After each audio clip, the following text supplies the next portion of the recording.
Chilli chicken বানানোর জন্য এখানে আমরা 300 গ্রাম মাংস নিয়েছি, একটা ডিম, আদা রসুন বাটা, কাঁচা লঙ্কা বাটা, পরিমাণ মতো যে যেমন ঝাল খাবে, অল্প পরিমাণ একটু গুঁড়ো লঙ্কা, 1 চিমটে হলুদ, স্বাদ মতো নুন, একটু বেশি পরিমাণ যে যেমন খেতে পছন্দ করে তেমন ধনেপাতা, আর একটু ময়দা আর একটু কর্নফ্লাওয়ার আমি মিশিয়ে দিচ্ছি, আর chilli sauce, soya sauce, tomato sauce দিয়ে এটা আমরা একটু ভালোভাবে মেখে নেব।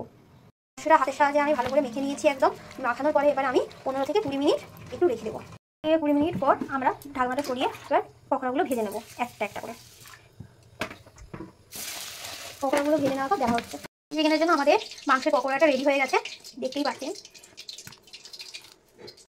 গরম তেলে আমি শুকনো লঙ্কা, তেজপাতা আর অল্প একটু জিরে দিয়ে ডুমো ডুমো করে কেটে রাখা আর পেঁয়াজ, ক্যাপসিকাম আর টমেটো এখানে দিয়ে দিয়েছি। দিয়ে আমি হালকা করে একটু ভাজা করে নেব। আর এখানে আপনারা টমেটো নাও দিতে পারেন।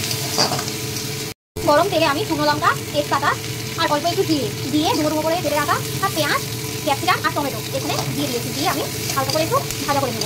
আর এখানে আপনারা টমেটো নাও দিতে পারেন। অল্প একটু জলে chilli sauce, soya sauce, tomato sauce দিয়ে আমরা তেলে এটা ফেলে দিলাম। আর এখানে আমরা আদা রসুন বাটা দেবো বলে আর কুচি করা কোনো আদা রসুন দিচ্ছি না, আর কোনো ফোড়নও দিচ্ছি না, যেহেতু আমরা এটা ওখানে ভেজে রেখে দিয়েছি। অল্প একটু আদা রসুন বাটা দিয়ে ভালো করে এটা আমরা কষে নেব। এই পাচ্ছেন ওই সসের মধ্যে আমি সব সবজিগুলো দিয়ে ভালো করে জিনিসটাকে কষিয়ে নেব, যাতে আদা রসুন গন্ধটা না থাকে। আমাদের চিলি চিকেনের ঝোলটা ফুটে গেছে। এবার আমরা ভেজে রাখা মাংসগুলো আস্তে করে দিয়ে দিলাম। দিয়ে এটা একটু গায়ে গায়ে হয়ে যাবে, তখন আমরা কর্নফ্লাওয়ারে জলটা দিয়ে দেবো।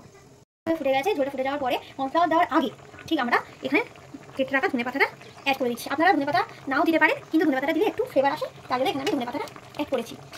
যেহেতু এখানে আমাদের পকোড়াতে ধনেপাতা আছে তাই এটা নাও দিতে পারেন, কিন্তু আমি এখানে অল্প করে একটু দিয়ে দিয়েছি যাতে টেস্ট হয়। অল্প একটু জলে আমরা এখানে কর্নফ্লাওয়ার অ্যাড করে নিয়েছি। আপনারা যতটা গাঢ় থিকনেস চান ততটা পরিমাণ কর্নফ্লাওয়ার দেবেন। এখানে আমি 1 চামচের মতো দিয়েছি। এখানে কিন্তু আমার মস্ত বড় একটা ভুল হয়ে গেছে, যেটা ছাড়া তরকারি অসম্পূর্ণ, সেটাই কিন্তু আমি এখানে দিতে ভুলে গেছি। স্বাদ অনুযায়ী একটু নুন দিয়ে দেবেন। আসলে বুঝতেই পারছেন প্রথম ভিডিও, তাই অনেক কিছুই ভুল হচ্ছে, কথাও আমার আটকে যাচ্ছে। আপনারা একটু প্লিজ মানিয়ে নেবেন। দেখুন আমার এখানে চিলি চিকেনটা পুরোপুরি তৈরি হয়ে গেছে। এবার আপনার ঘরে থাকা কিছু উপকরণ দিয়ে খুব সহজে তৈরি হয়ে গেল বাইরের দোকানের মতো আমাদের চিলি চিকেন।